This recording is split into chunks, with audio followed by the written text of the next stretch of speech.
Jean-Christophe Lagarde, président de l'Union des démocrates indépendants, député de Seine-Saint-Denis, président de groupe à l'Assemblée nationale, ancien maire de Drancy. Son engagement pour l'Europe, il dit le tenir en grande partie de Simone Veil. Il avait fait campagne à ses côtés, européens convaincus. C'est à vous, Jean-Christophe Lagarde, je vous en prie. Bien, d'abord, merci de votre invitation. L'Europe sociale est un sujet en devenir, c'est le moins qu'on puisse dire. La première des choses que j'avais envie de vous dire, c'est que quand on parle d'Europe sociale, il faudrait déjà consacrer une seconde pour se demander pourquoi est-ce qu'il y existe des crédits qu'on ne consomme pas. Je veux le dire parce que je trouve qu'un des plus grands scandales, c'est qu'aujourd'hui l'Europe donne par exemple à un pays comme la France 27 milliards d'euros à disposition, qu'on en consomme 8 et qu'on en laisse 19. Et que dedans, il y a des crédits qui peuvent servir aussi bien à l'aménagement du territoire, à l'activité économique, mais aussi au social. Et que cet argent, on l'a laissé filer, non pas à cause de l'Europe, comme on entend tous les eurodestructeurs le dire, mais d'abord et avant tout à cause de la France, parce qu'elle n'a pas été capable de s'organiser pour faire en sorte que dans des centres sociaux, dans des lieux qui favoriseraient la prévention médicale, dans l'accompagnement des personnes qui sont les plus fragiles ou les plus éloignées de la santé, voilà, on n'a pas utilisé cet argent, il était pourtant à disposition. L'Europe le mettait à disposition, la France l'a oublié. La deuxième chose en matière d'Europe sociale, c'est qu'il faudrait déjà que l'Europe cesse et quitte ce culte, cette dérive ultralibérale qui conduit à des concurrences déloyales entre nous. Si l'Europe a une vertu, ou en tout cas si elle devrait en avoir une, c'est de nous protéger du reste du monde et de faire en sorte que les intérêts des autres ne s'imposent pas à nous, que la concurrence sauvage, que la mondialisation, souvent trop dérégulée, ne s'impose pas à nous, parce que le poids que nous représentons, à 450 millions, j'ai soustrait les Britanniques peut-être un peu trop tôt, mais en tout cas je les ai soustraits, à 450 millions, nous avons la possibilité de défendre notre vision des choses. Et il se trouve que nous ne le faisons pas et qu'on laisse à l'intérieur même de l'Europe de la concurrence déloyale. Je pense notamment aux travailleurs détachés que j'appelle l'arme de destruction massive de l'idée européenne parce qu'on met deux salariés, deux citoyens en concurrence déloyale l'un vis-à-vis de l'autre, l'un nuisant à l'autre, alors qu'on pourrait très bien faire en sorte qu'on les remette sur pied d'égalité. Troisième point, je veux dire qu'il faut faire attention avec l'Europe à la concentrer sur ce qui est de sa mission. Et sa mission pour nous, c'est en réalité ce qu'elle permet de faire mieux que quand nous sommes tout seuls.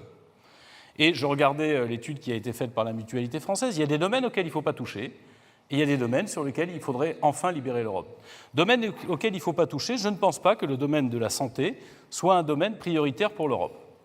Pourquoi ? Parce qu'en réalité, souvent, les États font mieux, plus facilement que nous. Et d'ailleurs, parfois, leur propre population, voire les États, considèrent qu'ils sont plus légitimes.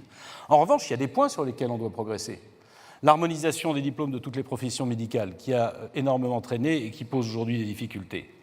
La création de ce que j'appelle un Airbus du médicament, pour ne pas dépendre à ce point des puissances étrangères ou de l'approvisionnement étranger pour pouvoir nous soigner. Aujourd'hui, si vous avez en Asie du Sud-Est une panne ou un problème sur une usine de fabrication de médicaments, vous risquez de vous retrouver avec une coupure de l'approvisionnement. Il y a déjà un quart des Français qui se sont retrouvés en rupture de médicaments, notamment parce que nous n'en fabriquons pas assez nous-mêmes, chez nous, et puis parce que notre autonomie, notre souveraineté sur nos propres molécules, notre recherche commune qui devrait exister et qui, hélas, aujourd'hui est évanescente, ne permet pas de le faire. Deuxième point, ce sont les vaccins. Voilà qu'on a créé un espace de circulation et on n'a pas créé un espace commun de vaccination. Chacun fait comme il l'entend, mais la maladie se transmet quel que soit votre passeport et par-delà les frontières. Il me semble que l'Europe devrait permettre d'harmoniser les politiques de vaccination. On a vu d'ailleurs dans certains pays repartir des maladies qu'on croyait disparues. Troisième point, la propriété de nos données, mais j'aurai peut-être l'occasion d'y revenir. La plus grande révolution médicale qui est devant nous, c'est en l'occurrence les algorithmes qui vont permettre de serrer un certain nombre de choses. Et nous devons être propriétaires de nos données pour qu'on n'en fasse pas n'importe quoi et que le citoyen soit consulté. En revanche, l'Europe est pleinement et 100% légitime lorsqu'elle s'occupe d'environnement lié à la santé, parce que là, sur la qualité de l'air, sur les pesticides, sur la qualité de l'eau, elle est légitime et elle doit à la fois plus normer et plus aider. Je m'arrête puisque mon temps a été dépassé. Absolument, vous avez tout compris. Merci beaucoup Jean-Christophe Lagarde. Je vous invite à nous rejoindre à cette table. Et je suis avec Anaïs Ginori pour La Repubblica. Je vais vous poser une série de questions issues des consultations citoyennes et je voudrais des réponses simples. Oui, non, c'est un peu le jeu du oui-non. Vous êtes au Parlement européen, vous devez voter sur quel bouton vous appuyez. Voilà la règle. Vous avez déjà répondu à une partie des questions qu'on va vous poser, mais vous pouvez peut-être un peu plus les justifier. Rendre la vaccination obligatoire et harmoniser le calendrier au sein de l'Union européenne, c'est la première idée qui remonte des consultations citoyennes. Oui, non. Eh bien, les citoyens sont sages, c'est une évidence, oui. Je viens de dire que quand on a le même espace de circulation, on a le même espace de contamination, on doit donc avoir le même espace de protection. Et l'harmonisation de la vaccination en Europe me paraît une telle évidence qu'elle ne devrait pas faire débat, même au Parlement européen. Harmoniser la délivrance des titres et des études de profession de santé, c'est aussi une idée qui remonte des débats citoyens. Vous avez déjà dit oui, peut-être avez-vous envie de le justifier? Oh, là aussi, c'est une justification. Nous avons juste une difficulté, c'est que les salaires des professions médicales sont tellement inégaux en Europe qu'on risque en réalité aujourd'hui d'avoir un vide. On a déjà un vide dans certains pays dont les médecins sont partis ailleurs. Et comme par exemple un pays comme la France connaît des déserts médicaux, il attire des médecins étrangers qui manquent de leur pays. Il y aura peut-être à aller plus loin sur la régulation, la capacité de garantir à tout le monde d'avoir suffisamment de professions médicales pays par pays. Un droit du travail européen, temps de travail commun, congés payés communs, oui, non? Un socle de droits fondamentaux, mais il existe déjà. On a déjà mis un plafond maximum, un temps de repos obligatoire après 24 heures de travail et un certain nombre de choses. Je pense que ça peut être rehaussé, mais si on doit harmoniser quelque chose, c'est l'effort fait pour la protection sociale. C'est aussi ce que j'évoquais sur la concurrence déloyale. Quand vous avez de tels écarts de salaire, mais de protection sociale aussi, et que vous mettez les salariés en concurrence les uns face aux autres, vous avez à ce moment-là le sentiment de la déloyauté. Et moi je dis que c'est déjà une difficulté pour les concurrences entre entreprises à distance, mais quand vous avez un travailleur détaché qui vient sur le territoire d'un pays, il doit au minimum être payé au même salaire et payer la même protection sociale que ceux avec qui il est en concurrence dans le pays. Encore une question à laquelle vous pouvez répondre par oui ou par non. Créer une taxe européenne sur les mouvements financiers, ça fait partie des demandes des citoyens qui ont été consultés. Mais nous proposons la suppression des cotisations, des contributions nationales au budget européen, remplacées par deux choses. Une taxe carbone sur nos importations. Nous importons 1 700 milliards de produits de l'extérieur qui devraient payer une taxe carbone à 35 € la tonne, comme c'est le cas du cours. Et deuxième chose, une taxe sur les transactions financières. Troisième chose d'ailleurs, un ESTA sur les touristes, le fait que comme quand on va aux États-Unis, on paye quelque chose, un touriste extra-européen qui vient en Europe devrait payer. Avec ça, on récupère 115 milliards d'euros chaque année pour financer l'Europe, et on rend aux Français 91 milliards sur 7 ans. 52% des Européens et même 68% des Français ne souhaitent pas que l'Union européenne intervienne dans leur système de santé national. J'allais vous dire comment l'Européen convaincu voit ces chiffres, mais je crois que vous êtes d'accord avec eux. Mais je les vois très bien parce que, comme je le disais, l'Europe doit être le moyen de renforcer la puissance, l'efficacité de nos nations. Mais quand nos nations savent faire seules, il n'y a aucune raison que l'Europe aille intervenir. Par souci d'égalité peut-être avec les autres peuples. À ce moment-là, elle est ressentie comme illégitime. À ce moment-là, dans le pays qui n'avait pas envie que l'Europe se mêle de ça, elle est ressentie comme illégitime. Là où elle est légitime, c'est quand elle nous fait gagner en efficacité. Quand elle nous fait gagner en efficacité vis-à-vis de l'extérieur et en loyauté vis-à-vis de l'intérieur. Les Européens font plus confiance, on l'a vu avec Jean-Daniel Lévy, aux ONG et aux citoyens qu'en l'Union européenne en matière de santé environnementale. Il y a un réel problème de confiance dans les institutions européennes. Comment on la restaure, cette confiance ? Il y a sans doute d'abord un problème de ligne politique. L'Union européenne ne s'est pas beaucoup engagée dans le domaine de la protection de la santé par l'environnement. Je prends l'exemple des pesticides. Deux erreurs ont été commises. La première chose, c'est qu'on parle sans arrêt de supprimer tel ou tel pesticide. On ne parle jamais de savoir comment on trouve une molécule, une technique, une disposition qui permet de remplacer le pesticide pour qu'on n'ait pas un effondrement de la production agricole, une augmentation des prix ou la disparition des agriculteurs. Vous ne remplacerez, il y a le fameux exemple du glyphosate, on ne remplacera le glyphosate que si on est capable d'avoir quelque chose qui ait la même efficacité en étant propre pour la santé et propre pour l'environnement. Et là, il faut mobiliser toute la recherche européenne pour le faire. Ça, c'est la première erreur qu'on fait en la matière. La deuxième chose, c'est que nous acceptons d'interdire, par exemple dans l'agriculture, 300 molécules qui ne peuvent pas être utilisées en Europe. Et nous acceptons d'importer des produits qui ont utilisé ces molécules pour être produits. Donc il y a un problème de cohérence. Mais d'abord d'équité dans la production, de santé, puisque finalement on ne voulait pas de ça parce que c'était pas bon, ou pour l'environnement ou pour la santé, mais on finit par l'accepter venant d'ailleurs. Eh bien, il faut rééquilibrer les choses en faisant en sorte que ce qui est interdit chez nous est interdit aussi à être importé chez nous. Jean-Christophe Lagarde, vous vous dites très marqué par l'engagement européen de Simone Veil. Qu'est-ce que vous proposez sur l'égalité homme-femme, ou femme-homme, ce qu'on impose, l'égalité salariale? Quels sont vos projets en la matière? Je ne crois pas que l'Europe puisse fixer des obligations, je pense qu'elle doit fixer des normes. Ce n'est pas tout à fait la même chose. Le rattrapage égalité salariale que vous évoquez, et pas que, égalité aussi dans la vie de famille. Moi, je viens d'un territoire populaire où vous avez environ 30% de femmes seules qui élèvent leurs enfants.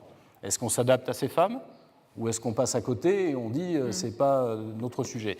Mais vous voyez bien que là, ce sont des sujets où l'Europe peut fixer, comment dirais-je, des objectifs, des socles, et puis des relever seuils minimums et des seuils des seuils maximums. minimums, pas de seuil maximum mais dans le cas d'espèces, mais des seuils minimums, les relever progressivement et sans doute favoriser le fait que se rapprochent les choses. On a une difficulté quand même, il ne faut pas se voiler la face.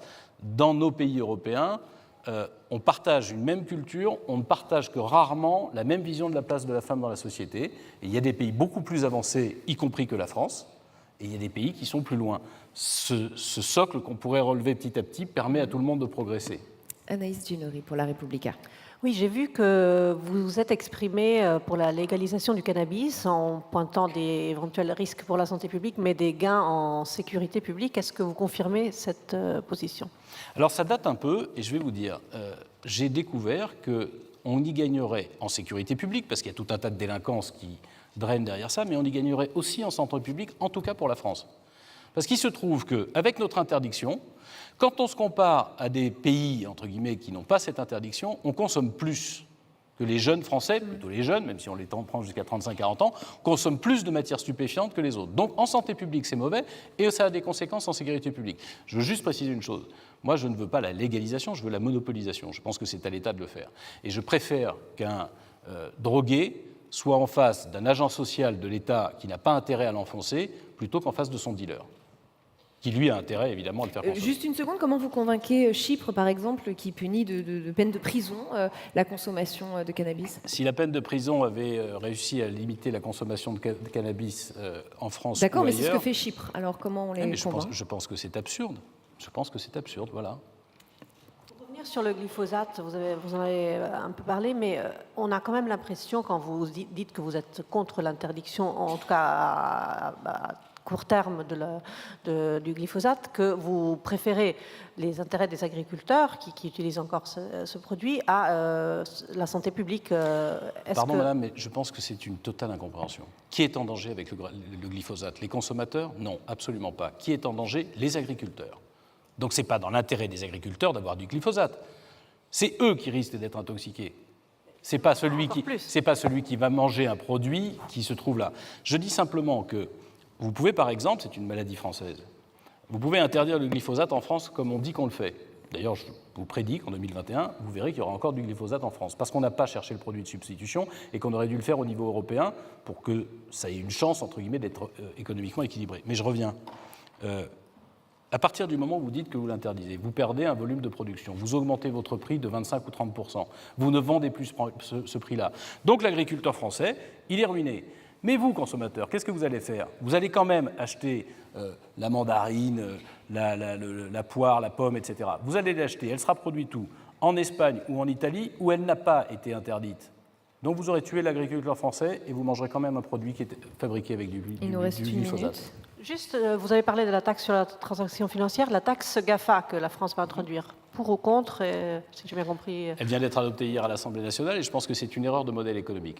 Et c'est important dans le domaine de la santé, mais dans tous les domaines.